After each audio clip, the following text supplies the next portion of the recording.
here, and welcome to another Multiverse game spotlight. Today we're going to be looking at the game Call to Adventure. Call to Adventure is a card-driven story game that takes and creates characters.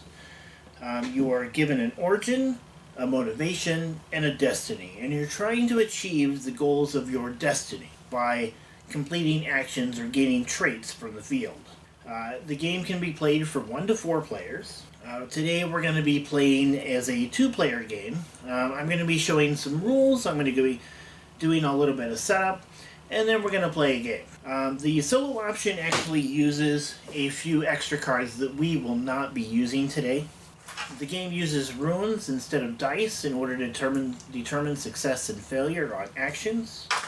And you have cards that you can use to interact with players, either hero or anti-hero, depending on which way your character is leaning. You can make villains in this game. One of the things that I've seen with this game, especially if you're into D&D or Pathfinder or any fantasy-based RPG, is that you can play this game, get a backstory for a character, and then move to D&D and create these stats and attributes that kind of go along with the story that you developed for your character. So you could use this as a RPG background generator, which I think is really cool. So I'm going to be playing this 2-player game. Let's dive in and get started. Okay, so we've currently got the game set up as a 2-player game here. We've got 2 game boards. We have the tokens for each player to determine where they are between light and dark. We've given each player 3 experience points. So we've dealt 2 origins, 2 motivations, and 2 destinies to each player. They'll be able to go through each of these and choose one of each to keep. Okay, so we've chosen our cards and we've placed them on the board. You place your origin and your motivation face up and your destiny face down. The cards that you don't choose go back to the box along with all of the other cards for the motivations, origins, and destinies. They will not be used for the rest of the game. Okay, so for this character here, we've chosen the Sailor. And once per turn, when we fail a strength or an intelligence challenge, we may pay 2 experience to try again. For the Sworn Protector, once per turn we may spend an experience to add or to gain +1 Constitution success until the end of +1 Constitution until the end of the turn. Now our destiny for this character is Mighty Champion. At the end of the game we will gain 2 victory points for every strength and 1 victory point for every Constitution and 1 victory point for every dexterity challenge that we have completed in our story. For our other character, we have chosen the Hunter. And during a challenge, if at least one of our runes shows a result of dexterity or wisdom, we can gain an experience. We're also born lucky, so once per turn we may spend 1 experience to flip over 1 dark rune we have just cast. That means that we can flip the dark rune from this, which would be bad for us, to this. And finally, our destiny for this character is to be one with nature. At end of game, we gain 5 victory points if we have at least 1 rune of each, wisdom, strength, and charisma. We'll also gain 1 victory point for each mountain in our story. Now these are symbols that you can use to collect sets to get bonus points at the end of the game. Now because I'm playing this by myself, I'm going to go ahead and flip the destinies over so I can refer to them all as needed throughout the game without having to worry about keeping them secret. Normally they would stay face down until the end of the game. Okay, we've also dealt to each player a hero card. The hero card has the lighter symbol on it, and the anti-hero card has the darker symbol on it. So this character has Divine Favor. We can play this before we attempt a challenge to add an extra dexterity or wisdom rune to our attempt. Our other character has Dazzling Wit. We can play this card before we attempt a challenge to add 1 wisdom or 1 intelligence rune to our attempt. Very similar cards. Again, I'm going to flip these over so I can see them at all times instead of having to worry about keeping them hidden. Normally you would not let your opponent see those. We've piled the extra experience off to the side here so we have access to it. And we have set up our field. Our stories go in 3 acts. 1, 2, and 3. For a 2 to 3 player game, you're going to set out 4 cards along with the deck. Make sure you've shuffled them. So each act will have 4 cards. If you play in a 4 player game, you're going to have 5 cards out. Now every time you attempt a challenge, you're always going to have the basic runes to your set. If I'm attempting a strength related challenge, then I'm going to be able to add a strength rune to attempt. If I'm doing an intelligence, I'll be able to add that. If the challenge is related to both, then I can add them both. And we'll show that as we go through here. So we're pretty much set up and ready to play the game. So the first thing that we're going to do is we're going to take the first deck and turn all 4 of the cards that are out on the table face up so we can see them. Okay, so we have Win Foe's Loyalty or Crush Your Rival. So we have Secret Royalty, which is a trait. We have Plan the City's Defenses or Build Fortifications. And then we have the trait Spiritual. The person to go first is the person who has most recently read a novel. Just to make it easy, we're going to go with our sailor over here. Alright, so our sailor really wants to get strength, constitution, and dexterity rewards. Unfortunately, there really aren't any of those out there for us to get. We're going to do what is called journeying. To journey, we can discard an experience, putting it in the pile. Then we can remove one of the 4 cards out on the table. Let's get rid of Win a Friend's Loyalty. And then we'll place a new card out on the table. Adventurous. Now, Adventurous is really good for us because we can only gain this trait if we have Constitution or if we spend an experience. We don't have any Constitution right now, but we really want that card because one of our victories conditions is that we get +1 victory point for every Constitution or Dexterity in our story. So we want that. So we're going to go ahead and spend another experience to gain the Adventurous trait. So since we're gaining this trait, we're going to put it on our card like this, so that we can see this and the rune. Now our druid or our hunter over there probably would have liked to have had that card too. Yeah, that's how it goes. We'll then turn a new card over, and we pass the turn to our next player. So our hunter over here really needs wisdom, charisma, and strength at the end of the game, and he needs to have outdoors type stuff. He has wisdom and dexterity. So what we're looking for is to try to get stuff that's going to add strength or charisma to our character. Now there's a charisma one out there, but there really isn't a strength. And we really don't need that intelligence, but we could do Build the Fortification, which is the bottom of that card. It's going to be tough because we don't have any of the related abilities, and we're going to need 4 successes. So we are going to attempt to build the fortifications, which is the bottom side of this card. So we are going to play Darling Wit, which is going to give us an intelligence rune to add to our attempt. And intelligence is a related ability, so this will add to our try. So we're going to take that, add it to our pile. Then because we really want this card and we don't think we've got enough with 4 runes, we're going to spend an experience to add a dark rune to our pool. So now we will shake these up and cast the runes out on the table. Alright, these marks each represent 1 success. So we have 4 successes. Now the dark rune, fortunately, equals 1 success with no penalty. If it had landed on the moon, that would have been 2 successes, but we would have had to move this marker down, which means we are becoming dark and evil. Fortunately, that didn't happen. Now, if it did, we were born lucky, we could spend an experience point to turn it over and get the result we did.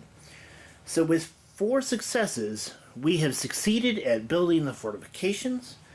We can now take this card and add it to our story. Now, since we did the bottom side, we will put it so that it shows the bottom.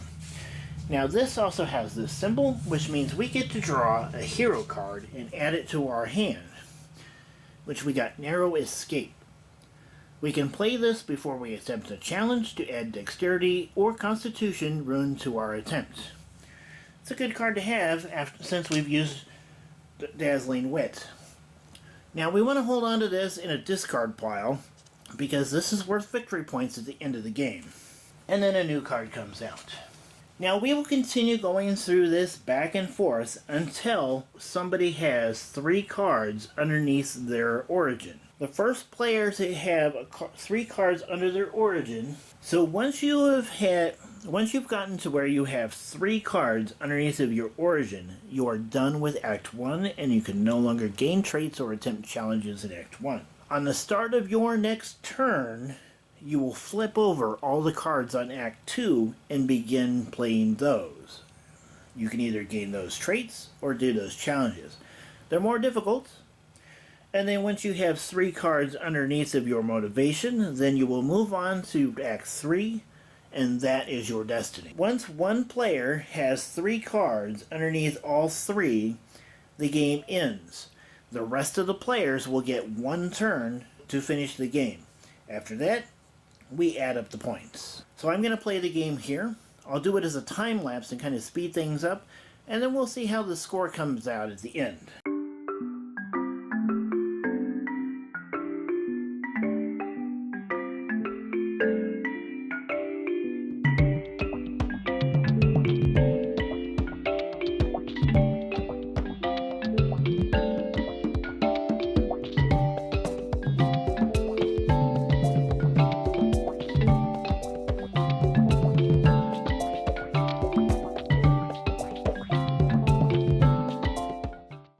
A couple of things I should mention is if you get this rune when you cast it, then you get to draw a hero card or an anti-hero card.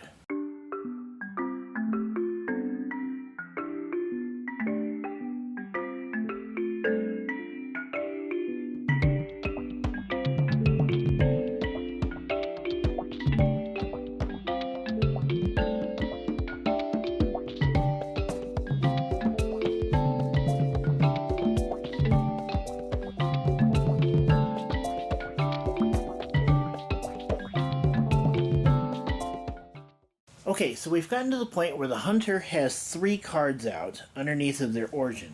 It's the start of their turn, so they're going to flip over all the cards on Act 2. Since we are done with Act 1, we are now working on Act 2 for the hunter. I'm going to try to do Commune with Nature. Okay, so that challenge, Commune with Nature, is both a charisma and a wisdom-related ability. I have, for the hunter, 2 wisdom rune markers and 1 charisma. So I'm going to get 2 wisdom, 1 charisma, and then the 3 base to try to get 4.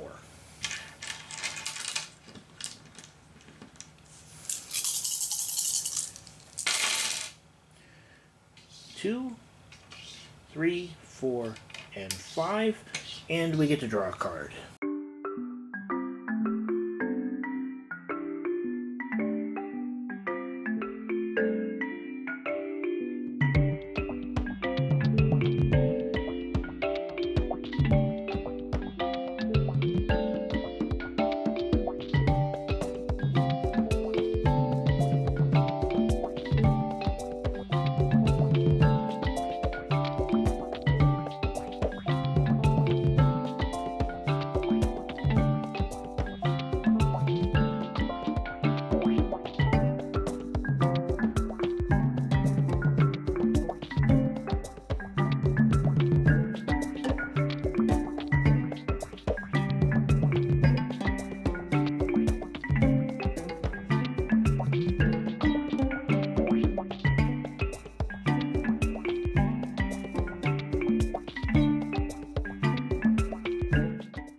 we're trying to do fight on the front lines, which is related to strength. We have 1, 2, 3 strengths. That means that we get all 3 strength runes.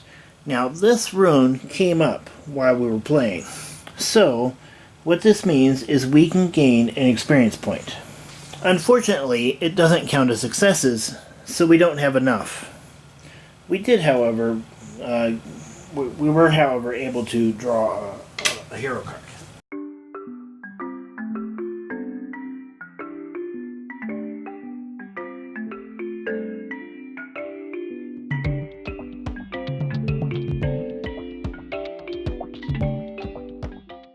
Okay, so on this challenge where we are unseating the queen, 2, 4, 6, 7, we needed an 8.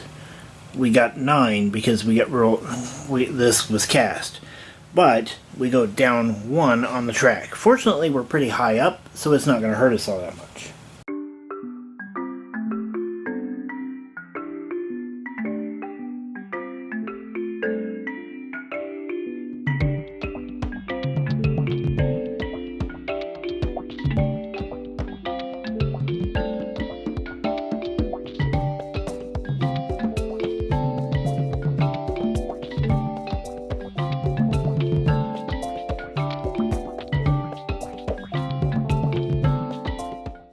Okay, so at this point, the hunter has completed his story. The sailor has 1 more turn.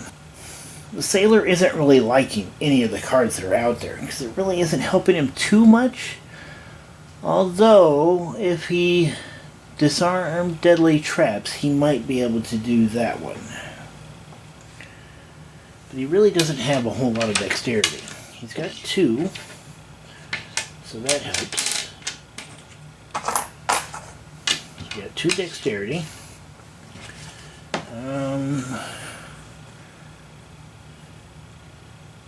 We can use this to add a wisdom.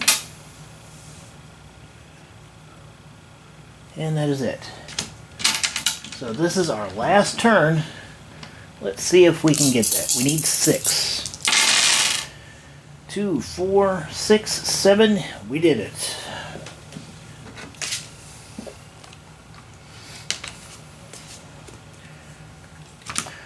Card-wise, it's a pretty even game. Alright, so the first thing that we're going to do is we've flipped over our destiny. We revealed them. Now we're going to add up all the destiny points visible under our character cards, adding triumph and tragedy points together. Alright, so we have 8, 9, 10, 11, 12, 13, 14, 15, 16, 17, 18, 19, 20, 21, 22. Triumph points. The hunter has 4, 5, 6, 7, 8, 9, 10, 11, 12, 13, 14 triumph points, and 5 tragedy points. The sailor has no tragedy points. Now we add up any points from story icons. Story icons are these. So, we have a pair of mountains, and we have a pair of mass. So a pair of each is worth 2 points. So 2 and 4. So we get 4 points for that. We have no other sets for the sailor. The hunter has 2 crowns for 2 points there, and 3 mountains for 4 points, for a total of 6 points. Now we add up any unspent experience. The sailor has 2, the hunter has 0. Every hero card we played is worth 1 point. Neither player has tragedy points. And then finally we gain any cards from, or any points from our destiny cards. Alright, so at the end of the game, we gain 2 points for every strength. 1, 2, 3. That is 6 points for our destiny, and we gain 1 point for each constitution and dexterity.